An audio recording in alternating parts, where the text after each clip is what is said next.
Imagine, un jour, dans un laboratoire souterrain, des scientifiques font une expérience qui libère une énergie colossale. Un instant plus tard, un trou noir miniature apparaît. Ce trou noir pourrait-il engloutir toute la Terre ou est-ce qu'il disparaîtrait instantanément aussi vite qu'il est apparu? Science-fiction? Peut-être. Mais cette question a été prise très au sérieux, notamment lors du lancement du Grand Collisionneur d'Hadron, le LHC, en 2008. Alors, aujourd'hui, nous répondons à la question qui fait frissonner. Peut-on créer un trou noir sur Terre? Restez scotchés. Let's go.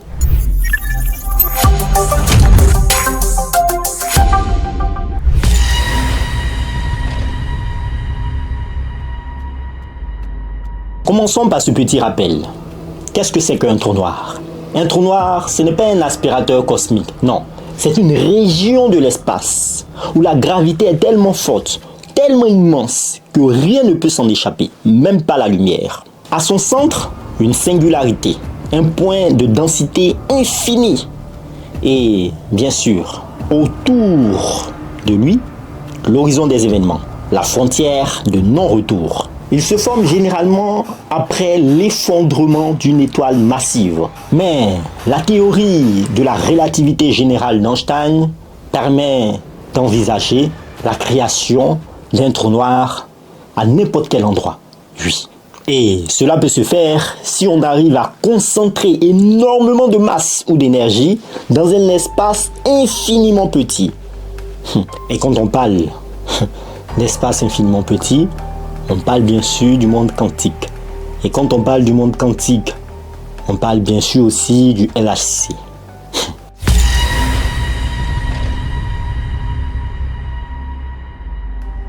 En 2008, au moment où le LHC, le Grand Collisionneur d'Hadron, allait rentrer en fonction, certains médias et même certains scientifiques se posaient la question suivante. Et si on créait un trou noir suite à une collision? Le LHC accélère les protons presque à la vitesse de la lumière, puis les fait entrer en collision. Cela produit des conditions proches de celles juste après le Big Bang. Et l'idée, c'est de produire des températures ou encore des énergies si extrêmes qu'un trou noir pourrait se former. Théoriquement, ce n'est pas impossible. Oui, car certaines théories comme la théorie des cordes ou les hypothèses sur les dimensions supplémentaires prédisent que cela pourrait arriver à de très petites échelles. Oui, théoriquement, c'est possible.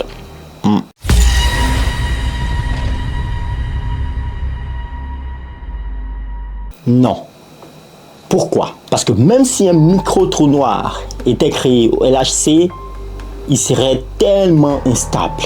Oui. Et selon la théorie de Stephen Hawking, ces trous noirs émettraient ou émettent des rayonnements appelés rayonnements de Hawking qui les feraient évaporer, en d'autres termes, qui les feraient mourir. Et cela de manière instantanée. Résultat, ce trou noir disparaîtrait avant même d'avoir le temps d'interagir avec quoi que ce soit autour de lui. En fait, des collisions de particules bien plus énergétiques se produisent naturellement chaque jour dans l'atmosphère terrestre à cause des rayonnements cosmiques. Et la Terre est toujours là, n'est-ce pas?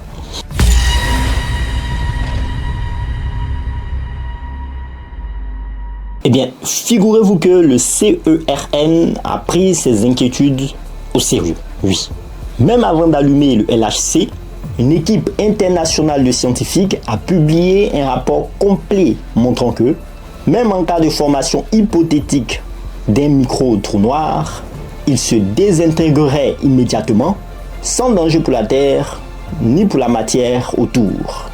Ils ont aussi rappelé que, si ce phénomène était aussi dangereux, il se serait déjà produit dans l'atmosphère depuis des milliards d'années. Mais aucun signe de destruction cosmique à l'horizon. Donc, ne vous en faites pas, tout va bien.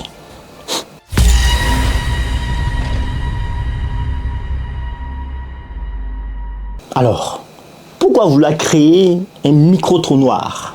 Pourquoi cette idée? Parce que si on y arrive, eh bien ça serait une grande révolution scientifique, oui. Cela permettrait peut-être, premièrement, de tester l'existence de dimensions supplémentaires comme la théorie de cordes. Deuxièmement, de mieux comprendre la gravitation quantique. Et troisièmement, peut-être d'unifier les lois de la physique. En gros, un micro-trou noir pourrait être la clé de comprendre les mystères du temps, de l'espace et de la matière. Mais pour l'instant, aucun trou noir n'a été observé dans les expériences ou les expérimentations au LHC. Et ce n'est pas faute d'avoir essayé ou cherché, bien entendu.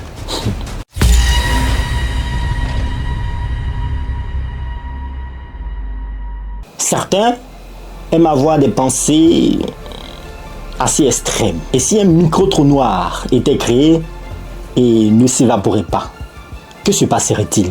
Dans ce cas, il aurait besoin de matière pour croître, pour grandir. Mais même dans ce cas-là, il serait trop petit pour absorber quoi que ce soit.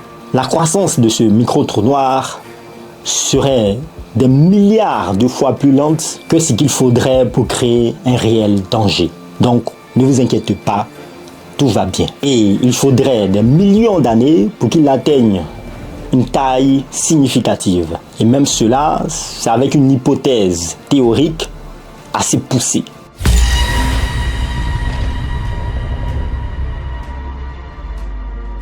Alors, peut-on créer un trou noir sur Terre? Théoriquement, oui. Pratiquement, pas encore. Et ce serait sans danger si jamais on réussit à créer un mini trou noir.